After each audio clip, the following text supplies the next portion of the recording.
Ça fait depuis Game of Thrones et Spartacus que je n'ai pas vu autant de nudité dans une série télé.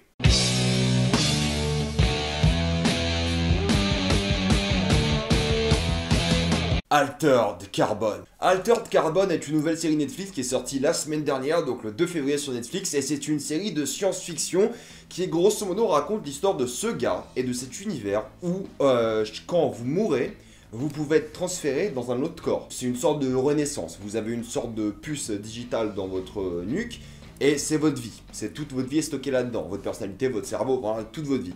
Et dès que vous mourrez, on transmet cette puce dans un autre corps et vous revivez. C'est grosso modo l'idée de l'univers. C'est le gimmick principal. Et dans cet univers, un gars se réveille, un gars qui est important, on va en parler après, et qui doit, parce qu'on lui a demandé et on l'oblige, enquêter sur la disparition de l'un des hommes les plus riches de la planète. C'est pour moi l'une des séries les plus ambitieuses et les plus fun qui est sortie Netflix. C'est loin d'être la meilleure, mais c'est celle où tu prends le plus ton pied, parce que c'est pas une série à la Blade Runner où tout le monde s'est dit ouais c'est cyberpunk, ça ressemble un peu à Blade Runner. Il n'y a absolument rien, mais rien de philosophique là-dedans, mais vraiment. Des fois ils essayent, mais c'est complètement ridicule. Et c'est que une série d'action et je trouve ça génial. Et la grande force d'Altered Carbon, en plus de son titre qui est génial parce que du coup toute matière est altérée, donc la matière voilà c'est fait de carbone, enfin bref c'est un titre qui est génial, c'est son univers. Ça fait longtemps que j'ai pas vu un univers aussi fascinant à regarder, genre esthétiquement mais c'est une tuerie, et niveau budget ils se sont donné. Le premier épisode est génial juste pour le niveau de la production, genre vraiment les décors sont tous splendides, les effets spéciaux sont très bien foutus, enfin c'est une série où ils ont mis le budget et les costumes, mais tout ce qui est niveau de la production, du design, c'est top. J'adore l'esthétique de l'univers, j'adore vraiment comment cet univers cyberpunk est transcrit de manière plus ou moins cohérente à la télévision, sur Netflix. Et on se rend compte à quel point il sait travailler. C'est pas comme Bright où ils disent des phrases de temps en temps et ça crée un univers. Là, ça crée un univers de manière intéressante. Des phrases qu'ils disent dans un épisode reviennent plus tard. Quand ils parlent de clones, ça revient plus tard. Quand ils parlent d'esprit dans le cloud, ça revient plus tard. Quand ils parlent de politique, ça revient plus tard. Quand ils parlent de cette ancienne secte terroriste, ça revient plus tard. Ils disent jamais des trucs pour rien et je trouve ça juste génial. Parce que grâce aux phrases, à la caméra, grâce au décor, ça crée un vrai univers qui est juste incroyable. C'est incroyable pour une série télé, ne l'oubliez pas, pour une série télé où tous les décors sont faits, il n'y a pas de décor réel, tout est fait dans un studio, enfin peut-être il y a des décors qui ont été filmés dehors, mais tout est fictif, tout est synthétique, c'est pas Game of Thrones où ils ont le droit à des plaines, des châteaux, non, là tout est fait par la main de quelqu'un, et c'est génial qu'ils aient mis autant d'argent dedans, parce que c'est ça qui est fascinant dans cette série. Et ce qui est génial, c'est la cohérence de l'univers, parce que tout marche, par rapport à ce gimmick qui est le sleeve, ils appellent ça le re-sleeving, c'est comme un sleeve, c'est une manche en anglais.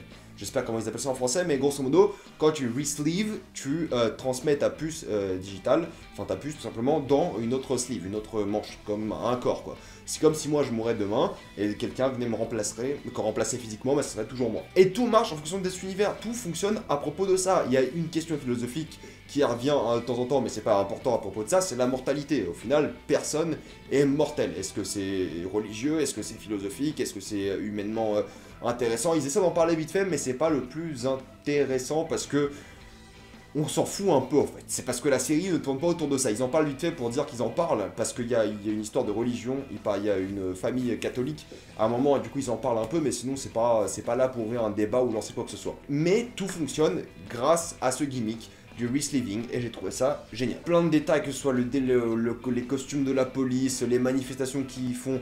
Le seul problème de production que j'ai eu dans les décors, etc., c'est au niveau de la police, parce qu'on dirait un truc qui pourrait exister en 2018, et je trouve ça un peu décevant.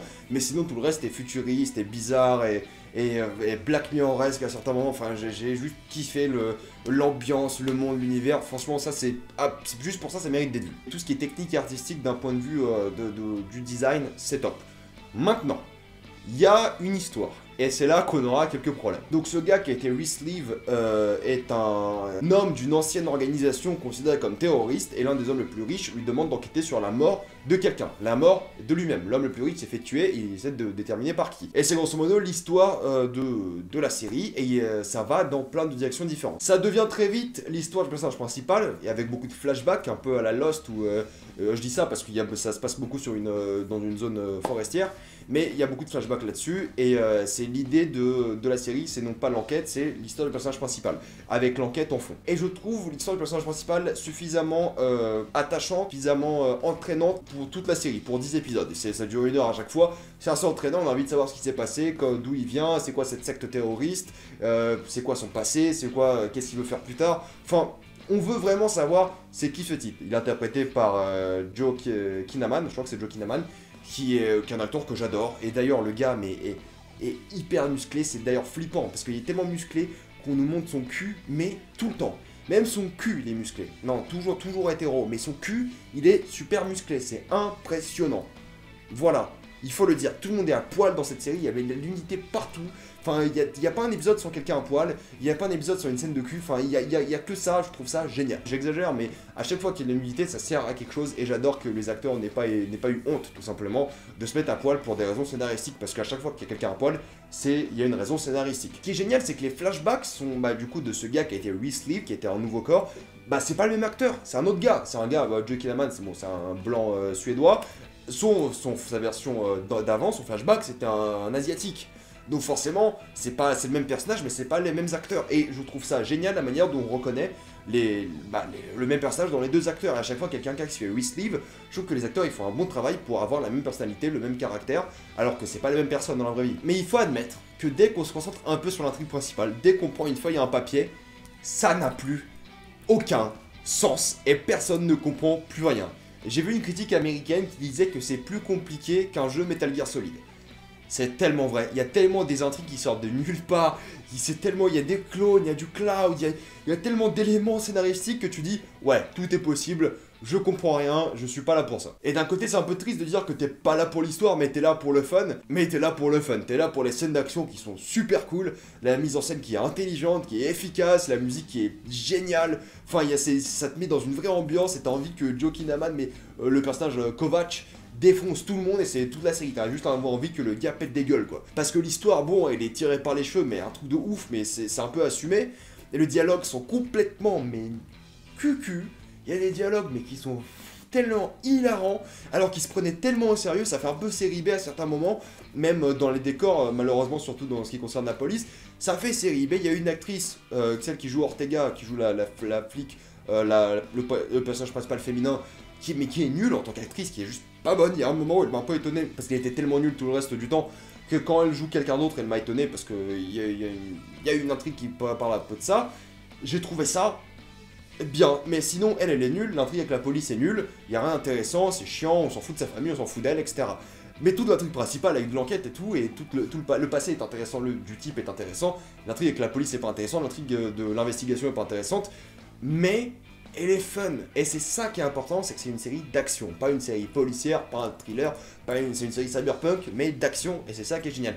Et j'ai vraiment envie de faire un peu à la Preacher, que dans cette première saison, ils sont un peu sérieux, tout ça, et dans la saison 2, mais ils se tapent encore plus un délire, parce que là, c'est pas sérieux, ça marche pas, sérieux, c'est juste drôle. Là, c'est drôle parce que c'est tellement sérieux et mauvais que c'est drôle. Enfin, pas mauvais, mais c'est cucu, quoi.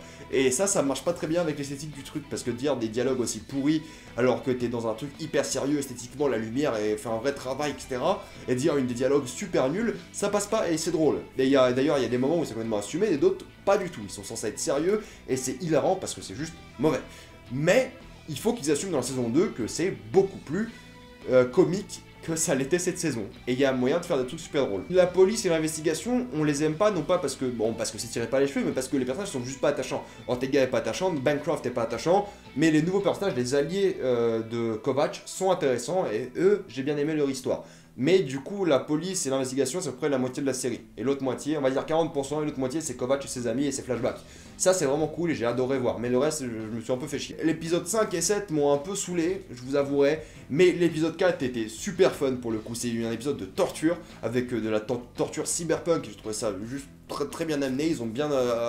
Ils ont fait tout ce qui est réussi, c'est l'univers. Voilà. C'est pour ça que ça a bien marché. C'est méga violent, et ça, on kiffe. Parce qu'ils s'en ont rien à foutre, il y a des gens qui se font couper en deux, il y a des moments où c'est dégueulasse, j'adore. Franchement, c'est pas une série pour tout le monde parce que c'est dégueulasse. L'action est bien filmée, c'est des fois drôle sans le vouloir, enfin je vous ai tout dit je pense sur Altered Carbon. C'est une série qui mérite à mon goût le détour pour tous les fans de séries d'action. Si vous voulez du drama, c'est pas par là que ça se passe, enfin pas vraiment, il y en a, mais c'est bon, cucu et nul, mais l'action et tout le délire, tout le fun derrière, ça vaut le coup, c'est une série d'action, et juste pour ça, ça me fait un peu penser à Mission Impossible dans le sens où on s'en fout un peu de l'histoire, on veut juste voir des cascades et des scènes d'action, bah là c'est un peu le même délire. Voilà, c'est ce que je voulais voir dans Altered Carbon, et c'est ce que j'ai eu. Dans les plans les plus dramatiques, il faut admettre que la mise en scène fait un vrai travail. Grâce à la lumière et au décor, on a un vrai travail qui est fait sur les personnages et sur leur rétrospection, parce que il y a beaucoup de rétrospection, parce que du coup tu changes de corps, du coup tu te demandes comment tu étais avant, comment tu seras peut-être plus tard, etc. Et je trouve que par la lumière, ils ont fait un super travail là-dessus. Par la lumière et par le champ de profondeur, il y a énormément de moments où le personnage principal est net et le décor est extrêmement flou, pas flou normal, vraiment très très flou, et c'est pour montrer quelque chose d'impactant dans une scène. Et là, ça, ils l'ont bien fait. Donc la mise en scène est cool, et ça, c'est cool et pas innovante, mais je dirais pas intéressante non plus, parce que c'est un mot que je veux plus utiliser, mais elle est fun. Je crois que c'est le meilleur mot. Elle est fun, et elle est efficace. Voilà. D'ailleurs, je crois qu'il y a 2 voire 3 reprises de chansons que Johnny Cash a lui-même repris, et moi je kiffe. Par définition, s'il y a un peu de Johnny Cash dedans, je kiffe. Altered Carbon, je conseille, mais gardez en tête le fait que c'est une série d'action, plus qu'autre chose, et vous allez absolument kiffer. Mais la grande force du truc, c'est l'univers, c'est comment ça a été créé, comment ça fonctionne, et vous allez kiffer, juste en gardant ça en tête. Si vous voulez voir un cyberpunk cool, d'action, Altered Carbon, c'est pour vous, et j'ai passé un super moment à regarder Altered Carbon. Voilà, je vous la conseille quand même. Avez-vous vu Altered Carbon? Si oui, mettez-moi ça dans les commentaires. Avez-vous détesté? Avez-vous adoré? Avez-vous aimé l'intrigue avec la police, avec Minecraft, tout ça dans les commentaires. Si vous voulez spoiler, mettez un tag spoiler. Allez voir ma vidéo sur 50 Shades, sur The Cloverfield Paradox, sur la Casa des Papel. Enfin, j'ai plein de vidéos Facebook, Twitter, abonnez-vous à ma chaîne YouTube. Et moi, je vous dis à la prochaine fois. Salut à tous!